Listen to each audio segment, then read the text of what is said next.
ہم سے غلطی ہوئی کہ ہم ٹکڑوں میں بٹ گئے، ہم گروہوں میں بٹ گئے، اور اس کا نتیجہ کیا ہے؟ آج پوری امت زخم زخم ہے، پوری امت لہو لہو ہے۔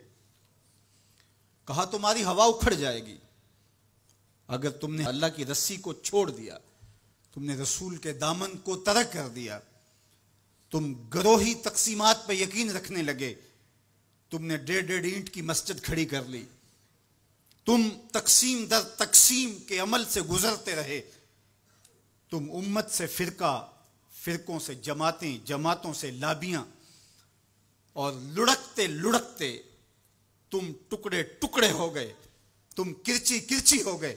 وَكَذَلِكَ جَعَلْنَاكُمْ أُمَّةً، ہم نے تو امت بنایا تھا تمہیں، تم نے اپنے آپ کو بانٹ لیا، تم ایک دوسرے کا گریبان نوچنے لگے، تم ایک دوسرے کے جبے پھاڑنے لگے، تم ایک دوسرے کے لیے نفرتوں کے بیج بونے لگے، تمہاری زبانیں انگارے اگلنے لگیں، تم منبر و محراب کے تقدس کو پامال کرنے لگے، تم خواہشات کے غلام بن گئے، تم آرزوؤں کے نوکر بن گئے، تم اپنے نفس کی غلامی میں آ گئے۔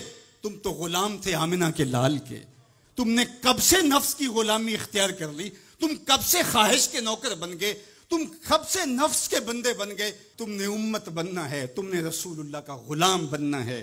تمہارا لب و لہجہ بتائے ہم حضور کی امتی ہیں، تمہارا طرز زندگی بتائے تم حضور کی امتی ہو۔ تم ترازو پہ کچھ تول رہے ہو تو لوگ دوسری طرف بھی منہ کر کے کھڑے ہو جائیں، یہ غلط نہیں تول سکتا، یہ امت رسول ہے۔ تم بول رہے ہو، لوگوں کو یقین ہو کہ یہ جھوٹ نہیں بول سکتا، یہ رسول اللہ کا امتی ہے۔ تمہاری وحدت، تمہارا زور ہے، تمہاری طاقت ہے، تمہاری توانائی ہے۔ تو فرمایا وَكَذَلِكَ جَعَلْنَاكُمْ أُمَّةً، ہم نے تو امت بنایا تھا تمہیں۔ آج حضور کے قلب اطہر پہ کیا گزرتی ہوگی جب شام کی بچیوں کے منہ پہ تماچے مارے جاتے ہیں، جب بغداد میں حضور کی امت خانمہ برباد نظر آتی ہے، جب برما میں آری لے کر کے اعضاء کاٹ دیے جاتے ہیں، دشت لیلہ سے لے کے کندھار تک، غزہ سے لے کے کشمیر تک لاشیں ہی لاشیں بکھری ہوئی نظر آتی ہیں، بستی بستی کریا کریا، صحرا صحرا خون، امت والے امت کا ہے کتنا سستا خون۔ شام، قدس، کشمیر اور برما، کس کس کا احوال کہوں، ہر سو زخمی، ہر سو لاشیں، ہر سو بہتا خون، امت والے امت کا ہے کتنا سستا خون۔ آج امت لہو لہو ہے، اس پوری کائنات میں 1 انچ بھی جگہ ایسی نہیں ہے جہاں آتش و آہن برستا ہو اور وہ کفار کی سرزمین ہو۔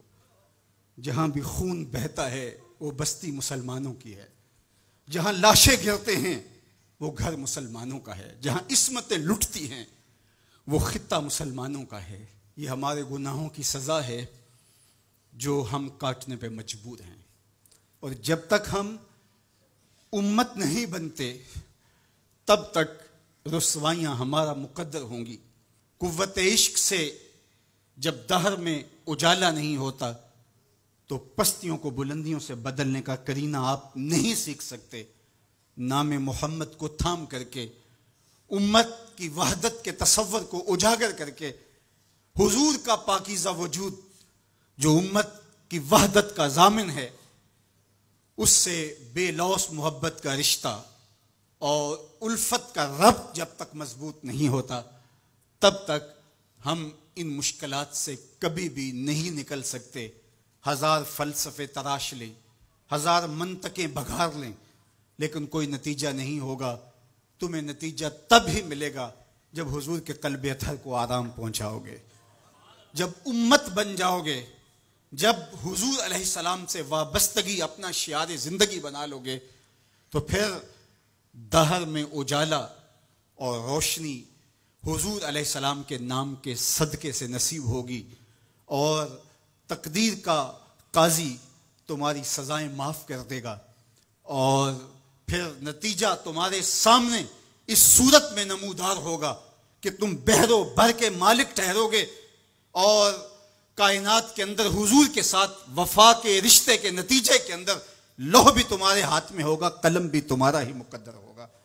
لیکن شرط یہ ہے کہ تم صحیح معنی کے اندر امت بن جاؤ. وَأَنْتُمُ الْعَالَوْنَ إِن كُنتُم مُؤْمِنِينَ. یہ میرے رب کا وعدہ ہے اور میرے رب کے وعدے سچے ہوتے ہیں.